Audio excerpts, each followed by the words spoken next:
ଯୋଗାଚାର୍ଯ୍ୟ ଓ ପରିବ୍ରାଜକ ତାକୁ ସମସ୍ତେ ନମସ୍କାର କର। ଅଖିଳ ବିଶ୍ୱ ଗାୟତ୍ରୀ ପରିବାର ଶାନ୍ତିକୁଞ୍ଜ ହରିଦ୍ୱାର ଏବଂ ସଭାପତି ଅଛନ୍ତି ଗାୟତ୍ରୀ ଜ୍ୟୋତି ସଙ୍ଗୀତ ପ୍ରଶିକ୍ଷଣ କେନ୍ଦ୍ର ବେଗୁନିଆ କାଠମାଣ୍ଡୁ। ଏଇ ଆମର ନିକଟରେ ଯୋଉ ଯୋଗ ଦିବସ ଗଲା ସେ ମଧ୍ୟ ଆମ ସ୍କୁଲକୁ ଆସିବା କଥା, ତାଙ୍କର ଅଲଗା ଆଡ଼େ ପ୍ରୋଗ୍ରାମ ରହିଯିବାରୁ ଆମକୁ ସମୟ ସୁବିଧା ହେଲାନି, ଆମ ପାଖରେ ସେ ପହଞ୍ଚି ପାରିଲେନି। ସେଥିପାଇଁ ସେ ମୋତେ ବହୁତ ଦୁଃଖ ଅନୁଭବ କରିଛନ୍ତି।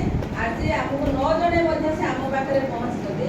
ସେ ତମମାନଙ୍କ ଯୋଗ ବିଷୟରେ କିଛି ଥିଓରି ଡାକିବେ, ଖାତାରେ ଲେଖିବ, ତାକୁ ତମେ ପଢ଼ିବ, ଶିଖିବ, ତାପରେ କରିବ। ତାପରେ ପ୍ରାକ୍ଟିକାଲଟା ପରେ କେତେବେଳେ କରିବେ। ଆଜି ଯାହା କହିବେ ସାରେ ତମେ କ'ଣ କରିବ, ତାକୁ ତମ ଖାତାରେ ଲେଖିବ। ଆମର ଯୋଗ ଦିବସ ପାଳନ ହେଇଥିଲା। ମୁଁ ଏଇ ଯୋଗ ବିଷୟ ଉପରେ ଗୋଟେ କବିତା, ଛୋଟ କବିତାଟିଏ ଲେଖିଥିଲି। ସେ କବିତାଟି ମୁଁ ପଢ଼ୁଛି। ସେଦିନ ମଧ୍ୟ ଆମର ଦେଶ ଶିକ୍ଷା ପଢ଼ିଥିଲା। ଆସ ଆମେ ସବୁ ଏକାଠି ହେବା।